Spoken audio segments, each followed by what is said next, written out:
Hey babes, welcome back to the Free the Moms podcast. On this episode, we are talking about how to want what you want, how to actually find joy, how to Chadify your life. So you are going to be obsessed with this Coco and Lala episode. But a couple announcements before we dive in. Number one, we have 2 rooms left for my Santorini Greece retreat. The link is in the show notes if you want to book a call and apply to come on this retreat with us. It's such a special group already, and the place we are going is 5-star, once in a lifetime. You are going to want to be there.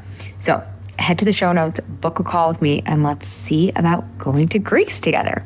The second thing is mark your calendars. There is a huge announcement for the podcast coming next week. Next Tuesday, March 31st, you are going to want to get the deets. So I love you. Enjoy the episode.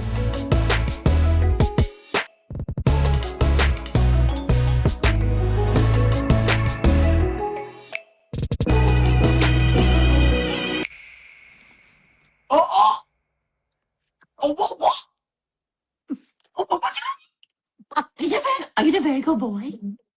Are you the very good boy? Should I get Moose out of his bed? Yes, I will. I'll do it. You stay right there. Moose, you have to get on the live right now. You got to get on the Instagram live. Do you want to see the baby dog? Look at that baby dog. Do you like that? Who's that? What? So what are we talking about today? Okay, well, the topic was why you're worthy of a vacation or a retreat or whatever. Let's preface it, okay? Tell everybody what happened. So in my monthly group, one of my amazing, hardworking, ball-busting students was talking about how she didn't know if it was justifiable to go on this vacation given all of her expenses. So I'm already recording a solo podcast episode kind of around this theme because I think it's so important. And then I knew we were going to have this conversation. So basically this badass client of ours who's working so hard and literally has transformed her body, has just been so dedicated, was like, I don't know if it's justifiable given everything else and my responsibilities and this and that. And you came in so clutch in the chat with I knew you would. And then another student was like, this just changed my way of thinking. I got choked up reading this and listening to this and thinking about how I've been a yes person for all these people. Yeah. And how you're just slowly draining yourself, one day at a time. It's like this slow drip of exhaustion and responsibility, and nowhere in that mix are you being poured into. Yeah. Yeah. And I just wonder if Chad is justifying his golf trip.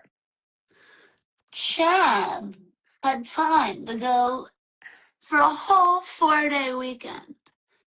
Chad is just going without asking for permission. But it is a really good conversation that I think we need to have. And this is actually where I think so much of the transformation of a retreat comes. It comes in the signing up for a retreat. It really does. Come on a retreat of Nicole's and mine or not, but anytime you sign up for something where the initial thought is, I'm not worth it, or I don't deserve this, or I shouldn't, or I should send my kid to fucking art camp or robot camp instead, there is a huge transformation in that moment because you're showing your nervous system and your subconscious that actually maybe you are worth it. And it's really cool. And it's a frequency shift completely. This is the best part, and I didn't realize that. I love that you phrased it that way because the experiential portion of what happens over the course of 4 days, when you're re-entering your life, you are coming at it with a new lens completely. No matter what, it's the separation of church and state. It's the investment in yourself. It's the downtime. It's being in community with women. Yeah. So I do think some women need to justify it. So, number one, do you even know what you want? Have you even let yourself dream? Have you let yourself want? Because I think a lot of women out there aren't even, they see the retreat or the thing that they might want and it just goes by. It doesn't even register because they haven't allowed themselves to want or desire. They shut that shit down when they had their first kid or when they got married, or they shut down that desire portal and they're not even connected to what they want. Now, step 2, maybe you do know what you want and you do want the retreat, or maybe there's like a 1.5 step. You notice you're jealous of people going on retreats. Oh, yeah. you know? Anyway, so you notice you want it, but then you won't let yourself have it. I get on this tangent about we as women aren't asking ourselves what we want, and it's the most important question that we should be asking on a daily basis. I love that you said that out loud. I mean, how many ways can that be repackaged and sold to us that's not the case? I mean, I'm looking at what they wrote. Like, so Belarus said, dreaming is scary because you realize that a lot of things that you've put money and time and energy into are nowhere in the dreamscape. They're like nowhere to be found in what you truly want. And then actually, maybe you're scared of being a success or having space or being free or exhaling or loving yourself. Oh, I think that's such a good point. Yeah, maybe you're scared that you will be a success, and then, that's scary to have people looking at you. But I think a lot of people are scared, like, if they want it and then they don't get it, they're afraid of themselves.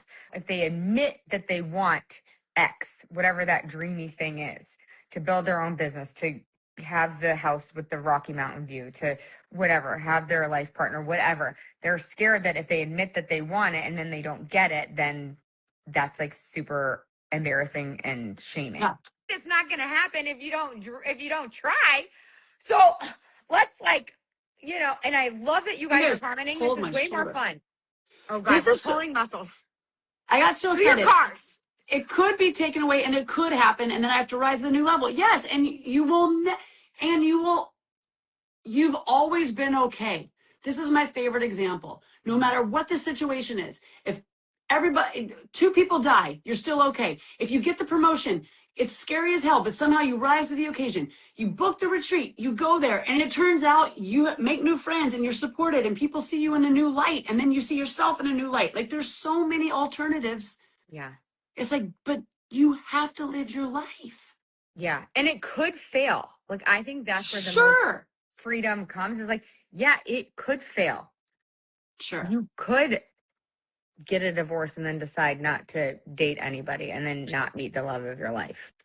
A lot of people, some people they stop dreaming, whether it's with their love life or with their career or whatever it is. It's like, I feel like at age 35, or pick an age in there, we stop. We're like, because we got the house, we got the kids, we got the partner, we got the career. And then what about the 50 additional or 60 additional years? Like, there's so many more years, and we have to keep dreaming. And yeah, it can be scary, but so what? What's the alternative? You still have to feel feelings.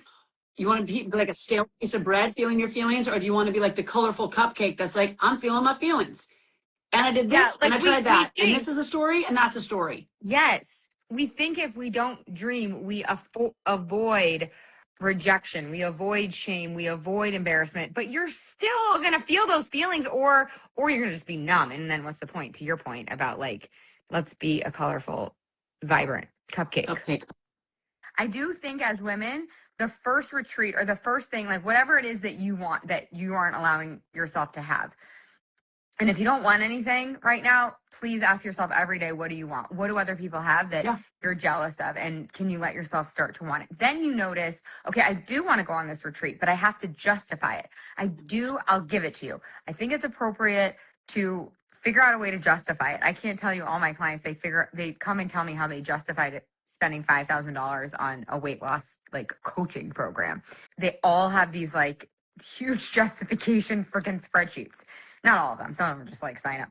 Great, whatever. My point is, eventually, could the goal be that we don't have to justify it and we can just have it because we want it? I think this is radical and people are going to roll their eyes at me, but that's the real dream. Can I just want it because I want it? And can I just have it because I want it? Yeah. What You've always said that, though. You've always said that. And I love that you're brave enough to say it, because I don't think the majority of people can even begin to accept that. I know, it's very confronting. I can even confronting in the best way. Yeah. Yeah. Who am I to have what I want? But then it's use your kids, or this is where I manipulate you. I love that part. Because what kind of example are we setting? What if I do follow this mother martyrdom playbook perfectly, and I do everything for everybody else, and I don't put myself on the list? my poor daughter. Like, she's just going to be guilt-ridden and ashamed for the rest of her life. Like, I need to be an example for her that we can go on a girls trip. I'm going to tell you right now, before I wrote that children's book, like, it was not really, I wanted to write an adult book. I didn't want to write a children's book, that yoked book I wrote. And when I told Bo that yoked book, yeah, I know your children's book. I love that book, and my kids love that book. Thanks, Laura. It's a great Easter gift. Guys, anybody needs an Easter gift? It's a great Easter gift. Put it in an Easter basket. After you buy yourself what you want. After you buy buy the retreat, then buy the book. Anyway, so I was telling him after I said, because it was a bedtime story to start, and he was like doing the slow clap at the end. I've told this story so many times. And he was like, that should be a book. And I was like, cool, I'm going to do that. And I literally did it only to incentivize him to take the risk, to follow his heart, to do the thing. And then in my head, I'm thinking, why would you even say that? I'm like, now you got to follow through. You got to be that bitch. You got to literally follow through. Yeah. You got to make this children's book and show him that it's an option. And that was where I just wanted, it was just a now or never moment. And I'm so glad I did it, because to this day, he's like, he'll pull that book out and I can see the shift in his face. Like, he'll read the little letter that I write to him in the front, and he'll see his picture and it's dedicated to him. And it's just everything. It's beyond. It's so validating, and it stands the test of time. So it's proof that you take the risk. You do the hard thing. Yeah, I love that. So say we do want to do whatever it is that we want to do. How do we justify it? So yes, maybe one day, maybe I've got 4 of you on board that like one day we will do things because we just want to do them without explanation or justification. But in the meantime, how do we as women justify buying a coaching package, signing up for a March Fit, Sweat, and Stillness, Nicole's program, coming to a Mexico retreat Nicole and I are going to host, getting her last room, coming to the mother-daughter retreat, coming to Santorini with me? Like, how do just keep going. Let me plug a few more things here. Put all your money in my basket. Yeah. How do we? But even if you just want to buy the cute cashmere sweater from Quince, like, what? Like, how do we justify buying something for ourselves? This is where I love some like ritual practices. I'm going to lean on some of your methods here, because the journaling, to me, I hate it. I'm going to just tell you right now, I hate it. I've always said I hate journaling. There's something going on, though, when you put the words on paper and you're like, this is how I feel. This is why I'm feeling it. This could be and I'm assuming this is what people do when they journal, because like I said, I very rarely do it. But it's the dumping of the narrative. It's the dumping of the doubt. It's the literal physical action of letting it leave your system to open up space. Because you can't bring more in. You can't bring in more justifiable reasons if you're tapped out with your excuses already, right? Like there's nowhere for that to live. So first we have to ask, why can't we go? So your brain's like, I want to go to Nicole's retreat in October, but I can't go because I can't justify it. So first you need to put on paper the answer to the question, why can't I go? Why do I feel like this is unjustified? Right. And we got to get all of those reasons out, and then we have to counter all of those reasons. We have to question them. We have to play like, what are you doing? Delicious Daddy, what you doing? Do you miss me, Brian? Wait, bye. Okay, he's leaving. Hey, babe. What? Babe, what would you do if you wanted to go like on a golf trip with your guy friends? Oh, I would just be like Chad. I'd just be like, I'm gonna go golfing, babe. Good answer, babe. Yeah. We love it, Chad. Babe. I mean, Brian. Babe, have you been reading my content, babe? Definitely. Good job. Saw you drinking wine one night while I was cleaning up barf. Yeah, I was. Yeah. Unbelievable. That was in my Wednesday words. I went and had a drink with my friend Colette, the other Coco. And I was like, bye, babe, I'm going to have a drink. And I didn't ask for permission. And what was so ironic about it is, like, so many women won't just, like, go down the street to have a glass of wine without asking for permission first and making sure the kids are all, like, you know, in their pajamas and teeth brushed or whatever. I don't know. And I'm like, bye, babe, I'm going to have a drink with Colette. And then Luna did. She totally did barf. She totally did barf. Like, the worst thing happened. And, like, but nobody died was my point. Like, it was fine. And he handled it. He handled it way better than I could have. Way to go, Daddy. Way to go. So Yeah, so then what do? We get it out on paper why we can't go, Mhm. and maybe we try to argue with what's on the paper. Like maybe can we just give equal airtime to why maybe you should go? Or what would you if those were all your best friend's thoughts and you knew your best friend could really use a retreat? She's kind of struggling a little bit. She's at her wit's end. She needs this. What would you say to your best friend if those were her thoughts, you know? I love that. I love the airtime. I love the concept of airtime, and I love looking at it like it's not you. The distancing. Yeah, well, that is, even though you hate journaling, now I'm so glad that you hate journaling because now I don't feel bad about hating cars. But anyways, I don't really hate cars.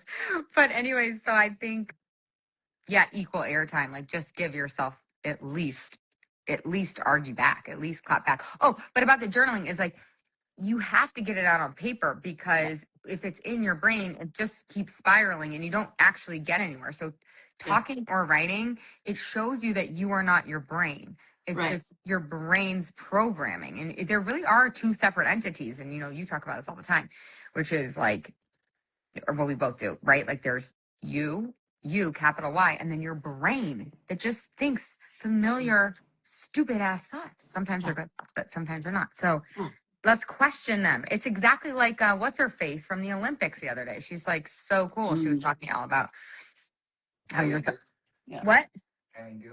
Yeah. No. Yeah. She was talking all about how your thoughts you can shape who you are by deciding what to think. It's really hard to decide what to think when your thoughts are inside your head and they're not on the paper. Yep. I had a business coach who I love, Erica Reitman, and one of her entire pillars is your brain is a dick. And she goes through and she's like, so have you asked how your brain is dicking around today? Like, what's going on? I mean, that's so good. Her work is exceptional. Like she is a baddie. And I love the way she approaches it because every person can relate to that. Yeah, every person can. Yeah. Whether there's like anxious thoughts, whether there's automatic negative thoughts, whatever it is, like whatever your default is, it's dickish behavior. It's not great. It's not helping. That's so good. And it's autopilot for so many of us. It is autopilot. No. Okay, so say we get the words out on paper and now we've seen why we can't go. Why can we go? Or why, like, what are some reasons we should take the trip? We should buy the Quince Cashmere. Like, really, I think it's like what I'm here to be kind of psychotic about is like doing things that are really going to fill your cup. So why should you do things that are going to fill your cup? Like go to Nicole's retreat. Like why Number should you one, justify it? This is so broad, but this is the umbrella practice of living your potential, living your actual life. Like it's the dumbest thing I say, but live your life. That really actually means that you have to take actionable steps. You have to in order for anything to change, right? So the reason you can go is because you need to practice doing things you love, because your time here is short. You have no idea how long you have, because you're deserving of it. Show yourself you're worthy so that you'll believe it, and then you'll do the next thing that, again, pours into your worthiness bucket. Because, these are just the first things that are coming to the top of my head, but that doesn't come easily, and nothing good usually does. Like it usually takes a little bit of effort or sacrifice or risk. Yeah. Well, I think what you and I are both teaching or offering is a new way of doing things. And like you and I are both, we were talking about this the other day. You and I both, I think, really, really love our lives. Like we're really living our lives, to your point. And I asked yesterday, like on a scale of 1 to 10, how much do you love your day-to-day life? And most people, it's like a 3, a 4, a 5. Like it's not a 9. It's not a 9.5. Like, and it's possible though, too. That's what kills me is that it actually is possible for you to love your life and you deserve to love your life. And what I would add to that list of like why you should do something for yourself, like go on a retreat or fill in the blank, is because it works the opposite. You think that you shouldn't go on. A lot of us think we shouldn't go on the retreat because we shouldn't take away from our families. We should be there to take them to the basketball practice, or we should use that money for, it's always summer camp is my example, whatever, or for whatever clothes. And it's like, but what if you going on a retreat is actually what your family needs? What if you doing March Fit or the Yummy Mummy is actually what your family needs, is a mom that has her cup full. Like, that is actually the best gift you can give your family. Like, that is the best justification line item there is. I get so excited. I get so excited at that statement because I didn't even necessarily buy it until after that first retreat in Ojai for me to hold it, because I knew it was going to be, it's a job. Everyone's having a retreat and we're still holding up the, we're holding up the tent. Yeah.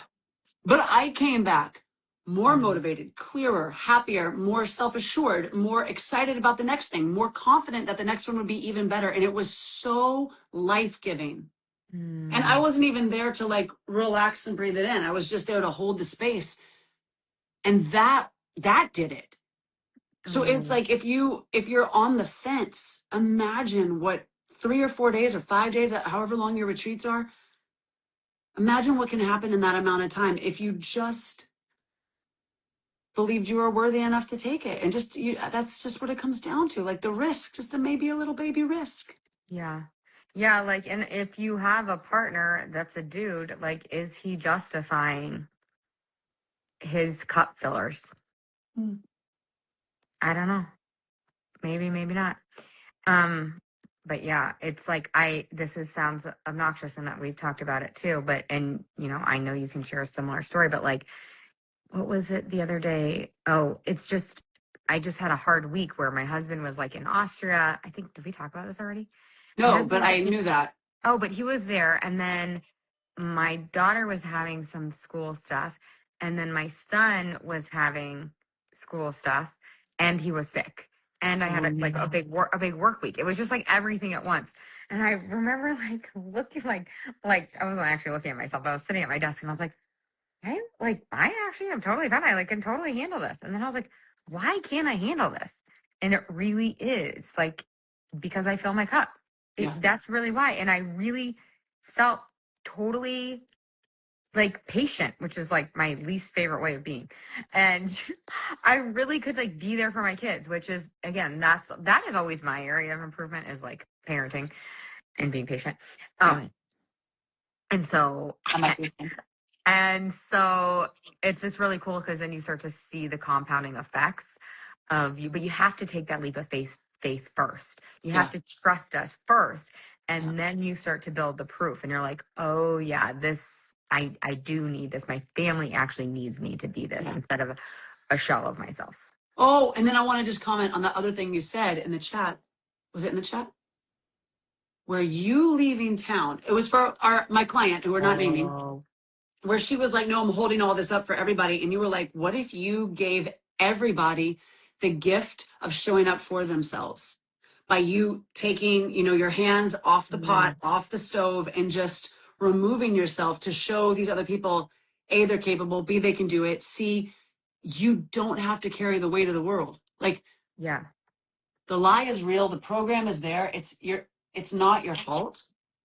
But if you don't interrupt that for 2 seconds, you're going to go your whole life and miss out on these opportunities. And that's like, that drives me insane. And there's a 90% chance that everyone's going to be just fine. And then there's also a 10% chance that the shit is going to hit the fan. Yes. And guess what? There's a gift in that as well, which is your kids might feel disappointed because your husband forgot that the play date was at your house and they missed the play date or whatever. Fill in the blank. Like, shit might hit the fan, and that's okay. Like, guess what? Kids are resilient, and they should actually start practicing the muscle of resilience if you want confident kids. Also, I lost my train of thought. But, yeah. It's life.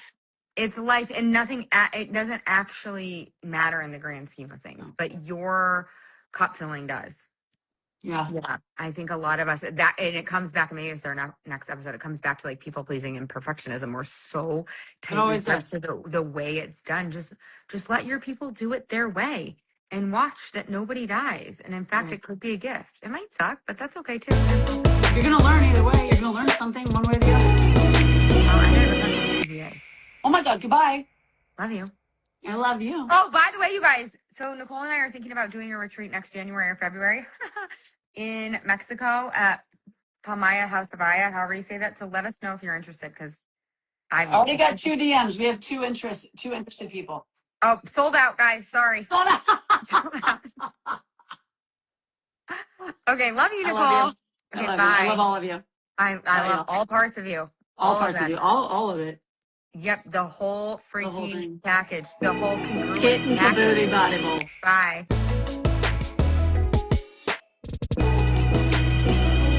Don't you guys love the Coco and Lala show? It's so good, right? So I would love to hear your takeaways. Leave a review. Let me know your takeaways. Reach out to me on social media at Laura Conley Coaching. Give me the scoop. Are you picking up what we're putting down? What do you want more of? All right. Remember to head to the show notes if you want one of those last 2 rooms to Santorini, Greece this coming fall. And lastly, head to lauraconley.com/drop and the number 10, DROP, and then 10 to join my 21-day Lose 10 Pounds by Memorial Day challenge. I'll see you inside. I hope you guys have the best week ever. Ciao, ciao.